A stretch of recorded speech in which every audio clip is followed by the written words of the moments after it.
Hey everybody, Dave Sikorsky with CCA Maryland here to give you a March update in April, Friday, April 11th, and also talk about May. So, we've got a lot on tap at CCA Maryland, always going, doing lots of work in our advocacy work, our habitat work, and of course, fundraising with our membership as well. I mean, those are the four components of the work we focus on day in and day out. I want to thank everybody that's been a part of CCA up to this point in 2025 and those who are committed to helping us see into the future. This is our 30th year in business here in Maryland, the 10th year of the Living Reef Action Campaign. That 10-year anniversary comes this fall. And that is a perfect time to mention that in May, just coming up a month from yesterday, on Saturday, May 10th, the Central Chapter is coming together to hold their annual fundraising banquet to wrap up our winter and spring fundraising work. In the month of March, we had a fantastic two different banquets, our Northern Virginia chapter banquet, where we work hand in hand with Virginia CCA leadership to execute that event, work together, and then identify projects and ways we can connect right back to the resource in the Commonwealth and in Maryland. So we had the Northern Virginia chapter banquet that kicked off in early March, was a great success, 22nd year in a row. We also had our Kent Narrows chapter at the Kent Island Fire Hall, had a fantastic event. Lots of money raised for our Eastern Shore Living Reef Action Campaign expansion, which is super exciting. Had a great crowd there, and I see a lot of excitement and people wanting to work together right there in the Eastern Shore, and that's fantastic. That's one of the first chapters I found at CCA Maryland, the Kent Narrows chapter, and so it's so just exciting to see everybody with the fun energy, raising money for something that can impact, have a positive impact right there in the community. In the Midshore region. So thank you to everybody that took part in that. Our great friend and leader and life member and supporter, Sean Kimbrough, took to the stage, rallied the crew to raise some important money for our Eastern Shore reef ball expansion. And doing that, he said, it's all about friends and neighbors coming together. And, that speaks to me. It's the way I want to do my work at CCA Maryland. And it's the culture we have here and taking care of each other and trying to focus on what's best for the resource and our access to it. Ultimately, we have to rely on our friends and neighbors. And so, think about that message as we move forward, working together in conservation, and let's hold each other accountable to that. It's not easy, and the work we're doing is difficult, especially if you consider the advocacy work and everything else that we do at CCA Maryland. But ultimately, highlighting the some of our events, I want to slide over to our website real quick. As always, April 1st, the Chesapeake Invasives Count just restarted, so get signed up for that. We're going to get the Pickerel Championship results out of there here shortly. But Life membership just popped up. That's another way you can get involved in CCA. And so bottom line is slide over to our website if you haven't visited here before. You can find the links in the description. You can find the links in our bio on social. Let me add those addresses to the bottom there so you can make sure you're following along on us with us on social and YouTube where you may be viewing this video. But head over to our website, ccamd.org. You'll find what you see on the screen here. If you want to support that Eastern Shore Reef Ball trailer, you can do so by clicking on the Donate Today button and working through the prompts that'll explain to you that program. You can also just simply support our Reef Ball program, the Living Reef Action Campaign. As you'll see on our calendar in a minute, there's lots of Living Reef Action Campaign events. You'll see some that are listed as private. These may be coming from a sponsorship. There's Kelly Generators, a perennial title sponsor of our Southern Maryland chapter, who's doing another reef ball build. I think now they're third, if I'm not mistaken. So they'll be hosting that at their property for their employees and their friends and partners. This is something you can do. Reach out to us, information at ccamd.org, and we can get you set up, and you'll find information on our website and these events related to that opportunity. You'll also see some of our school builds. Not all of them go on our calendar, but ultimately we're out there rocking and rolling. We're starting off in Carroll County, and every single fifth grader in Calvert County will work with us throughout the calendar year. So we're finishing up that work this spring down in Calvert that continues to roll through the CCA calendar. Remember, 35 reef ball builds last year, a total of 70 days of our team in the field. And so bottom line is you can find some of that information right here. You can also just support that important hard work. As we scroll down, you can find more information about the Living Reef Action Campaign, and you'll hear more about the What's on the Line podcast in the near future. But fundraising events is where I want to take you next. And so that page is right here. It has some basic information about our fundraising banquets, the ones I've been talking about, and the ones that are upcoming, which are really important to highlight. The Central Chapter Banquet coming up May 10th. The Central Chapter started the Living Reef Action Campaign. They're in their 10th year. The Living Reef Action campaign's in its 10th year. And so this is going to be a great Saturday at Ligonor Wine Cellars. Come on out to enjoy this, support it. This event was there last year, and it was a great time enjoyed by all. So don't miss it this year, May 10th. Get your tickets today. Also recognize that there are some sponsorships out there. The Annapolis chapter banquet has their banquet on the calendar for the fall. The Baltimore chapter and some others we're talking with about solidifying our fall as well. If you want to help out CCA with a fundraising event, this is your opportunity as well. Whether you want to form a local chapter and continue to do this work year after year, organizing volunteers in your area, or if you just like to hold a one-off event, we have lots of different ways that we can connect. We can work with you and your partners to highlight the work we're doing in CCA, connect more people to our work, but also grow the impact we can have in the watershed by working together. And so ultimately, don't miss those events. Get signed up for our stuff on social, as you see at the bottom. Our link tree will contain all of our stuff, and you'll find that, in the comments and in our emails we send out. I want to highlight one more event real quick. We need some volunteers here. So while a whole bunch of us are up there at the Ligonor Wine Cellars raising funds for our Living Reef Action campaign and celebrating our success, our fantastic partners at Combos for Kids Anglers Sports Center, they're kicking off a fantastic brand new event, a partner event, one we're proud to be part of, called Catfish for Kids, Catfish with a K. So the folks at Anglers love to throw a party, love to have some great events. Ultimately, this one's a cool one. You get 24 hours to fish from May 9th at 2 p.m. till May 10th at 2 p.m. And so if you see right here on our website, you click register today, it'll take you to their website. But if you want to get registered, it's a $25 minimum donation to participate. The funds support Catfish for Kids, Combos for Kids. And during Catfish for Kids, we're going to have kids out there on their captain's boats going out to enjoy a fishing experience on the 10th. And so what we're asking for from CCA, especially Annapolis region folks, come on out. We need help with weighmasters and people filleting these fish so that they can be then donated to food banks in the region. And so if you know how to do that stuff, you're happy to get a little slimy, you've got some protective gear, gloves, that kind of stuff, you have good knife skills, and you want to come out and support this stuff, we're going to get you connected with the folks at Anglers. But please RSVP on our website. And if you're just into fishing, you want to donate some fish, you want to keep the fish yourself, you just want to go out there and tackle some catfish, you've got a 24-hour window. I know some 24-hour tournaments can be burdensome, but they're a lot of fun. So I encourage everybody to get set up and fish this tournament. Young folks are free, under 12, up to $25 donation or more to participate, and lots of great prizes. And you'll continue to come back to Anglers you come back to Anglers with your fish to be weighed in, to be donated and cleaned as part of this event. So kudos to our Combos for Kids partners at Anglers, EJ, Mike, and the crew. I'm excited that this is going to be a great event. I'm sorry I can't be there because I'll be at the Central Banquet. But folks, there's a lot of great events on our website. That's the point. Check it out. Follow us on social. One last thing I'm going to mention to give an update on some advocacy work before one last final habitat surprise. Striped bass is, of course, always in the news right now. It's this time of year where the fish are returning to spawn. We've had 6 bad spawns the last few years.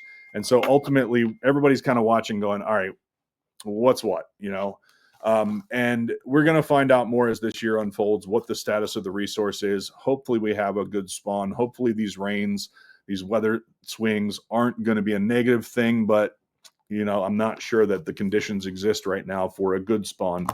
That said, let's let the biologists sort that out.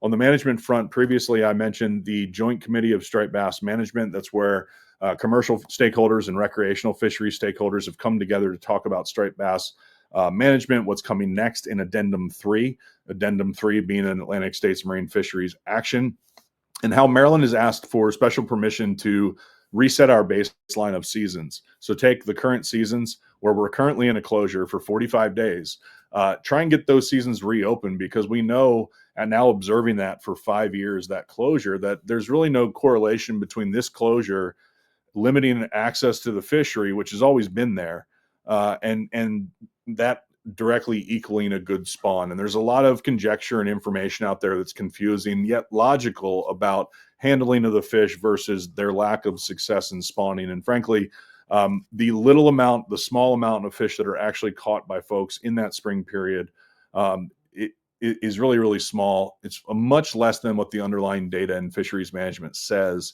And I think anybody that looks at that information will see that it's just unbelievable. That information, just to give you a fine point, is that last year in the month of April, when the fishery was closed, MRIP, the fisheries recreational fisheries information program, that data says that approximately 3,700 fish per day were caught during the April closure by anglers, not targeting striped bass because that would be illegal, but fishing. And so I I don't know. I don't know where that could have possibly happened. If you do the math, you got 30 days in April, 31 days in March. March's average was 6,200 fish per day. I think the number, when you add it all up, was approximately 303,000 fish were live released per the estimate, and then 9% was multiplied by that number to say that this preseason period, I think, killed 27,000 fish was the number. 27,000 fish weren't caught in this 61-day period in 2024. And it just so happens some captains that have participated in the joint task force, specifically Captain Tom Weaver, brought up some information that he and other captains captured last year through their logbook, their logbook process. Ultimately, they tracked their days on the water, how many fish they caught, how many days, or how many fish they released. And I'm working with them to try and communicate that stuff to the public so we can say, okay, this may not affect management right now. Unfortunately, the numbers, which are highly inflated, are what we use. They are the best available science. And at another time, I'll explain some of the nitty gritty and details of that. In fact, stand by for a future podcast and some great guests we have planned throughout the year to kind of walk us through what's happening.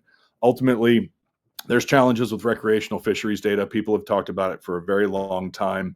And unfortunately, as we've now analyzed this resetting of the baseline, it's become, in the forefront of my mind again as a manager, thinking, how is this real? And so ultimately, where some people would say opening up a period in April and May is intuitively impactful on the large fish, the reality is the closures will remain in rivers. Everything will go back, if approved, to a period prior to what's called Addendum 6, when the April closure was put in place. Ultimately, what the committee did after their last meeting was agree to a season restructuring, which would include in the previous year, December 5th, I believe, or 6th, being the last day of harvest instead of the 10th.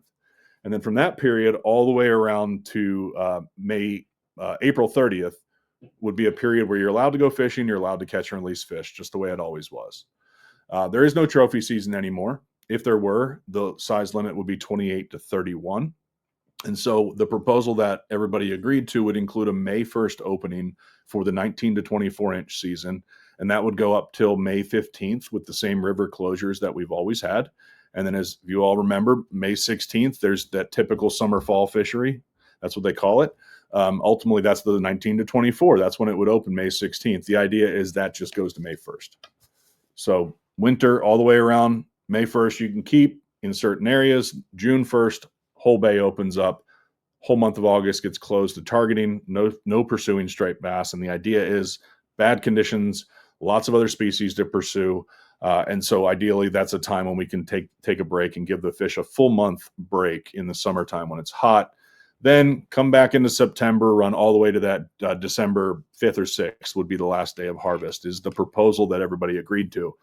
Ultimately, this was worked out simply because even with the inflated numbers, the numbers scale to each other. So if I looked at the underlying data in, let's say, November or December, it would probably be inflated too, based on my own perception, or what we think is real day by day by day out on the water. And so this is one of the limitations of our data, and it's why we use best science available. And while I mentioned the April situation and that data, that same concern may exist across the year. And the key is that we are using that science. And so there's lots of discussion stakeholders have had over the years. I've talked about this ad nauseum, and I'm going to stop now because I keep going and going. The bottom line is there's going to be a lot of conversation about striped bass in the short term. And the screen up here highlights the spring meeting, which is where this will happen. And so follow along. Brand new ASMFC website. I find it to be really easy to navigate. I clicked on that spring meeting. Here's the different pending actions. This is the action center. That's linked in our link tree at CCA, just so it's easy for you to find this stuff. No matter how you want to engage or not engage in ASMFC, we want you to know how you can find the process and how you can know what's real versus what's conjecture that's out there in the world. And ultimately, we're also going to provide you access to this information so you know how to find it. I'm a big proponent of leading the horse to water, showing you all and advising the public on how they can get involved, not just telling people what to think. I think that's really important that we open up and realize that this process is public. We're all welcome. And it's not just my opinion or an opinion of CCA leadership that should tell you what you should think. It's ultimately everybody coming around the table to work together. So bottom line is the striped bass work group ended on, I think, some good terms. And ultimately, we have clear guidance that at this ASMFC meeting, this spring meeting, we will be discussing information around the striped bass changes that could happen under Addendum 3. There's some other nuanced little changes that could happen. There's also potential for a reduction for striped bass at this addendum, but ultimately, we don't anticipate reductions for the 2026 fishing year. We do hope we can reset the seasons, as I mentioned. As always, DNR has the authority here. As a commissioner, I weigh in, deliberate at the table, and absolutely was proud to work in that striped bass committee. But ultimately, DNR pulls the regulatory strings and makes the ultimate decision. So look for them to be the official voice on striped bass. We also have a link to their page in our link tree. And last but not least, after many, many, many years of waiting, I want to say 3.5, if not more, we have great news that the Cooks Point Clint Waters Reef has been reopened under the MARI program. The MARI program there, that's from its founding back in 2007, I believe.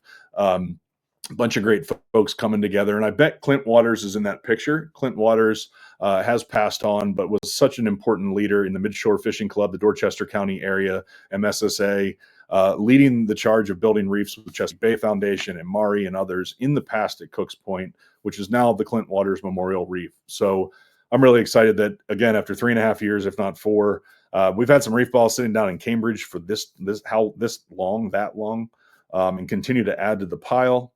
So 210 reef balls are going to be deployed by the crew at Chesapeake Bay Foundation at this reef, add more structure to it. And now we're going to have another Eastern Shore target in a really productive and accessible fishing area for folks to get out there and have some fun. So that's the good news for the day. And I would just want to shout out to the Midshore Fishing Club for their continued support.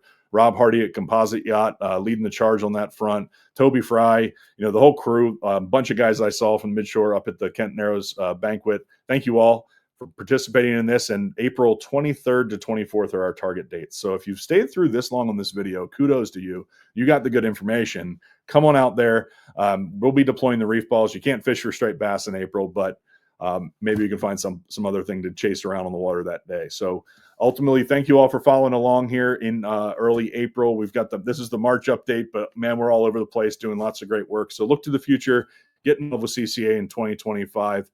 And if you need anything, reach out to us at information at ccamd.org. And one last time, do not forget to follow us on all the social stuff and get connected to CCA. In fact, join us, get your fingerprints on the org, help out, shape the future. And I hope to see you at a future event. Thank you.